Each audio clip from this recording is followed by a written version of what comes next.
So you've been planning this move for what? 6 months, maybe even longer. You've watched the videos, you've run the numbers, you've had the conversations with your spouse at 11 o'clock at night, and then last week you saw the headline. Tampa ranks in the top 10 markets expected to see home prices drop in 2026.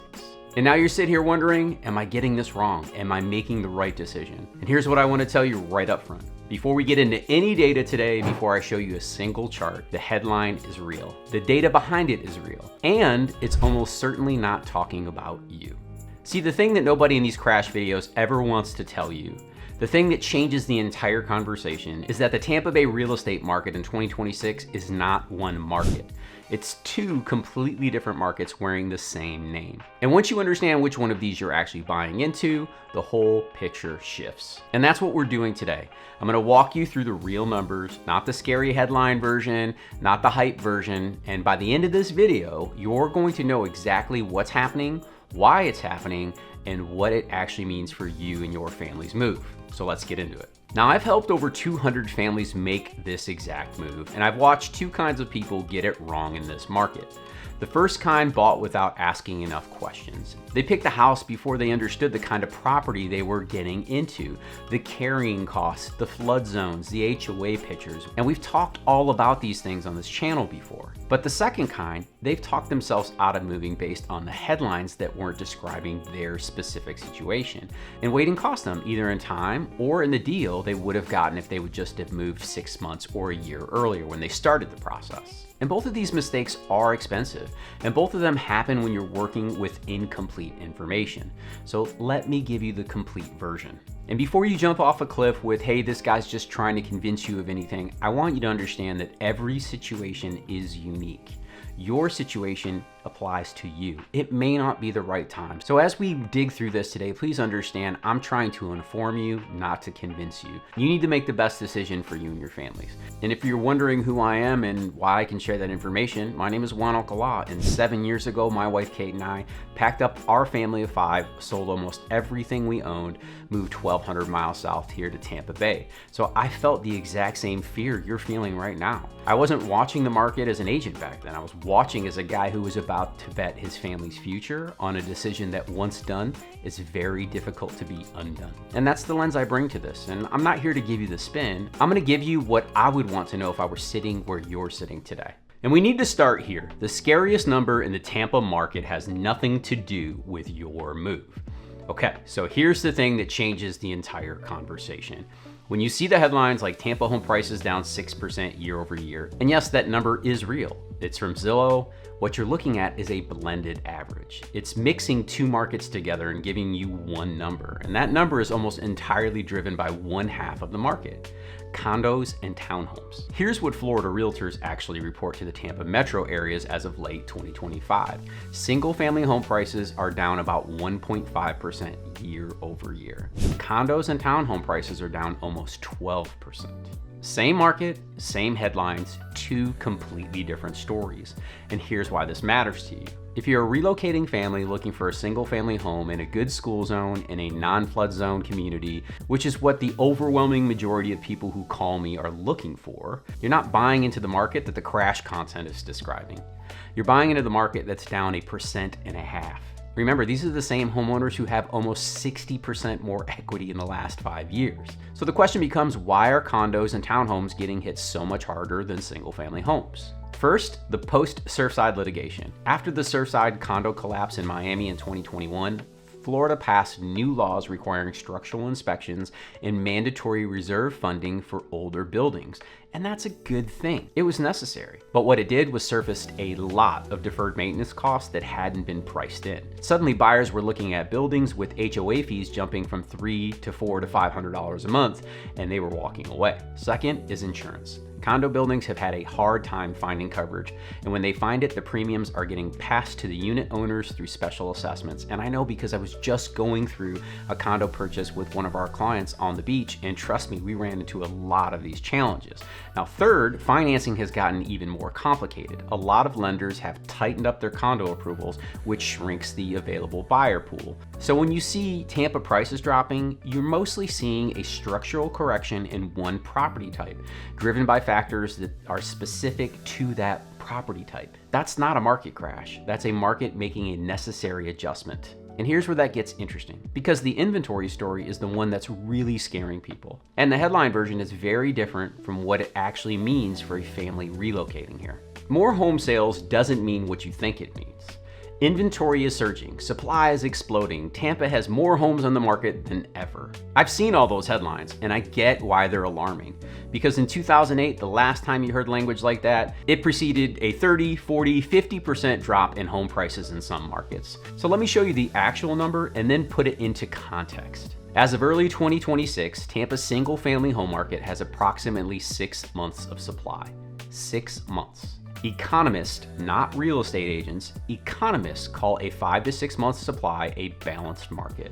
That's the technical definition of equilibrium. Not a buyer's market, not a seller's market. It's balanced. We were at 1 or 2 months of supply during the pandemic. And that's where you had crazy bidding wars where people were willing to waive inspections. That's why homes were selling $50,000 over asking with no contingencies, because there was almost nothing to buy and everyone wanted in. Going from 1 month to 6 months sounds like the market is collapsing when it actually means it's normalizing.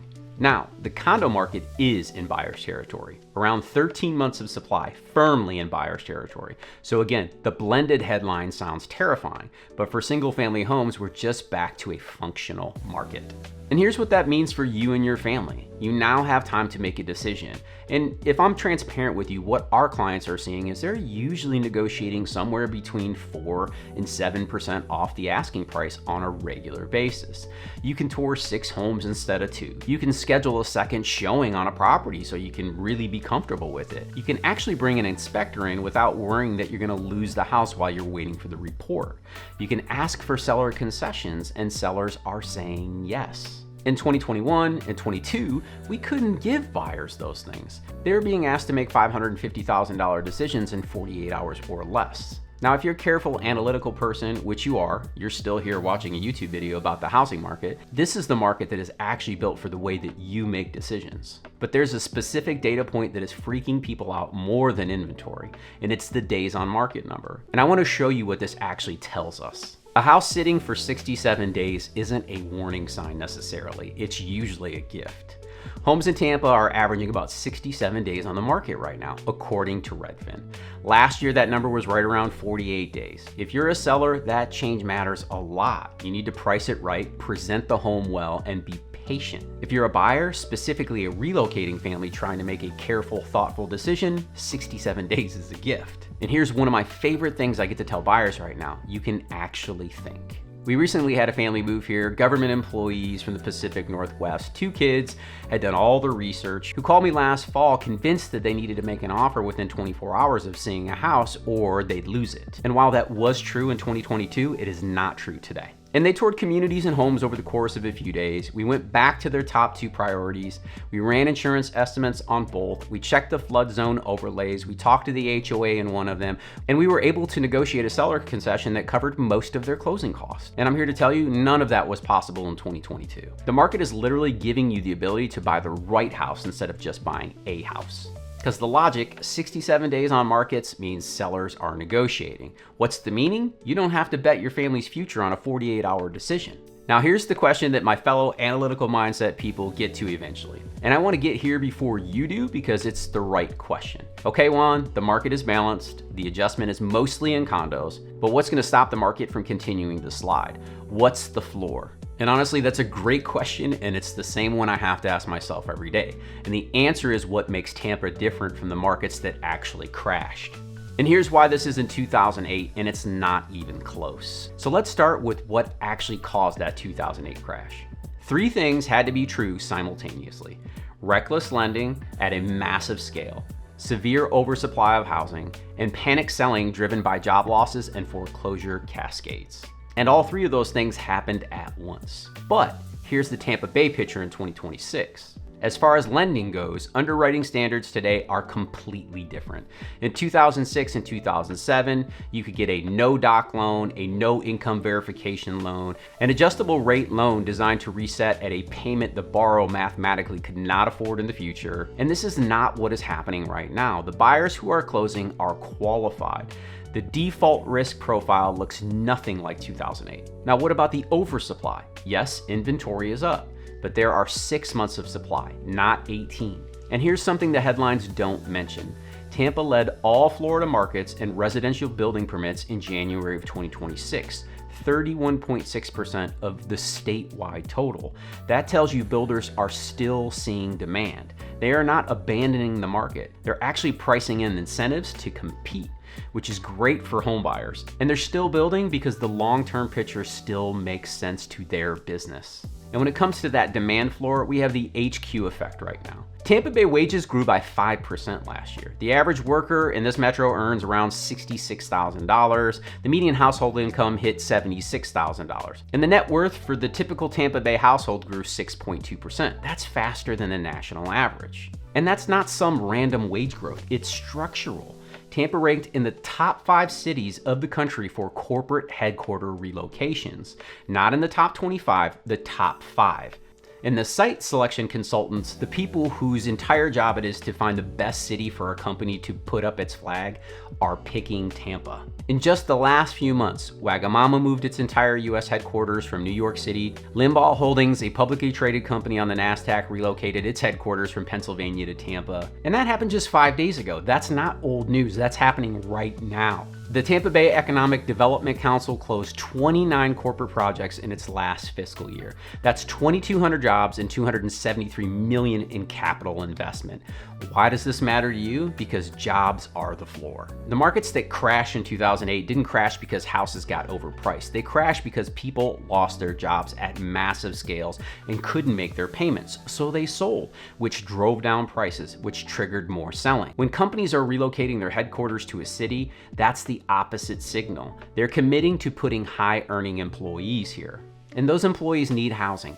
That is demand. So when it comes to the logic, wage growth outpacing national average, corporate migration accelerating, and a balanced inventory. And what's the meaning? The structural reasons Tampa was worth moving to haven't changed, but the market has adjusted. The fundamentals haven't. All right, so here's the part that I think is the most useful thing I can tell you. Because Tampa isn't one market any more than Chicago or Atlanta is one market. Where you buy in Tampa Bay in 2026 matters a lot. And here's why, because the reset is real in some places, in others it's barely showed up, and here's the map. And we gotta remember that real estate is hyper-local. Think about where you live. I'm sure there's some areas that are way nicer than others, and their home values are always high when other places dip first. And I wanna make this concrete for you. So we need to ask ourselves, where is the reset most visible? The builder corridors, Riverview, parts of Lando Lakes, parts of Waimama, and some of the newer sections of Parrish. These are all areas where new construction inventory has come online faster than demand has absorbed it. Builders are offering aggressive concessions, rate buydowns, closing cost credits, they're paying hour compensation, and in some cases they're taking $20,000 to $30,000 off the base price. And if you're looking at new construction in one of these areas, you have real negotiating leverage right now. That's your window. And if you're wondering where the market has barely flinched, areas like South Tampa and the neighborhoods around the A-rated school zones, West Chase, Carrollwood, Fishhawk Ranch, parts of Odessa, these are markets where demand has stayed relatively firm. Hillsborough County, where Tampa proper sits, posted a median home price of around $408,000 in December of 2025. That was up 1.9% from 2024. The city of Tampa's January 2026 median price was around $448,000. That's up 9.1%, driven largely by South Tampa and West Chase. And if you're wondering why, school zones and commute corridors. The families relocating here aren't interest rate speculators. They're typically people who need to be near a specific office or care deeply about where their kids go to school and who aren't going to move again in 2 years. That demand doesn't evaporate because mortgage rates are 6% instead of 3%. And what about the beach markets? Well, these are a very specific case. Pinellas County, where I live, Dunedin, Safety Harbor, Indian Rocks Beach, the beach communities have seen more price pressure than Hillsborough County, partly because that market carries more insurance exposure and partly because it attracted more second home buyers and short-term rental investors whose numbers have changed and now they have to make decisions. If you're looking at Pinellas for a primary residence in a non-flood zone, there are deals right now. But make sure you know the insurance numbers before you write an offer. And this is gonna be neighborhood to neighborhood, house to house, but if you have more questions on that, reach out to me. I'm happy to dive into that information with you. And lastly, what about the CDDs? If you're looking at a community with CDD fees, a lot of the newer master plan communities around Wesley Chapel and parts of Pasco County, the reset has created an opportunity most buyers don't know about. Some of these builders and resale homeowners are motivated enough that you can negotiate a bond payoff at closing. And on some properties, that's $20,000 to $40,000 off the effective cost of ownership. And that was not a conversation you could have during 2022, but it is a conversation that you can have today. So when it comes to the logic, remember, real estate is hyper-local and not all of Tampa Bay is the same. The reset is real in some communities. It's been minimal in the A-rated school districts. And what does all this mean? The question isn't, is Tampa down? It's where is Tampa down? And does that place work for my family? And is this a good opportunity for my specific situation? So let me bring all this together. Here's what the 2025 data actually shows us for Tampa Bay. Single family homes are down about 1.5%, not 6%, not 12%. The blended headline is almost entirely driven by condos, which are a different situation for a different reason. Inventory is balanced with about 6 months of supply on a single family home, which is the textbook definition of a healthy, functional market. Not oversupply, just balanced. Homes are taking about 67 days to sell, which means you have time to make a careful, thoughtful decision. That's new. That's actually a good thing. The pricing floor is intact. Wage growth is beating the national average here. Corporate headquarters are relocating to the area. Job creation is running ahead of the US average. The demand hasn't changed. The over-asking pricing phase has just come off. And remember, the market isn't one thing. South Tampa and good school zones are holding. New build communities have negotiation room.